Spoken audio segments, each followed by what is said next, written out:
دوستو سعد حسین رضوی نے بھی یہ کہہ دیا ہے کہ میں مسکان خان کی جوتی کے برابر بھی نہیں ہوں، جس نے جے شری کے نعرے لگانے والوں کا مقابلہ کیا اور اللہ اکبر کی صدائیں بلند کر کے پوری دنیا کے اندر وائرل ہو گئی۔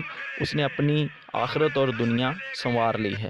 اس ویڈیو کو پورا دیکھیں۔ اسلامی ممالک کے صدور اور سربراہ ایک طرف، ان کے قدکاٹ ایک طرف، ان کی دولت ایک طرف، وہ میری بہن جس نے نعرہ لگایا جے شری رام کے مقابلے میں اللہ اکبر اللہ، میں نے کہا وہ میری بہن جس نے کفر کے نرغے میں یہ اللہ اکبر کہا نا، میں اس کی جوتی کے ساتھ لگنے والی خاک کے برابر بھی کائنات کو نہیں سمجھتا، اس لیے کہ کہتا ہے محفل کونو مکہ میں سحر و شام پھرے لیکن میں توحید صفت جام پھرے، اور میں دشت میں لے کے تیرا نام پھرے، اور تجھ کو معلوم ہے کبھی نہ کہاں پھرے۔ اقبال کہتا ہے ایک لڑکی ہو یار، ایک لڑکی، اور صنف ناچ ہو اور جناب حجاب پہنا ہو، اور وہاں غڈے اور بدماش اور وہ ظالم ہندو وہ کھڑا ہو، اس کے سامنے وہ کہے اللہ اکبر اللہ اکبر۔ اقبال کہتا ہے تجھے بھی معلوم ہے ہم کبھی ناکام پھرے۔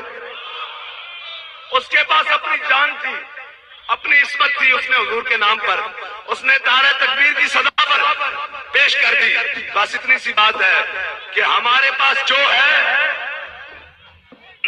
دوستو میں اللہ تعالیٰ سے دعا کرتا ہوں کہ اللہ تعالیٰ ہماری اس شیرنی بہن کو مزید ترقی عطا فرمائے اور نیک کام کرنے کی توفیق دے۔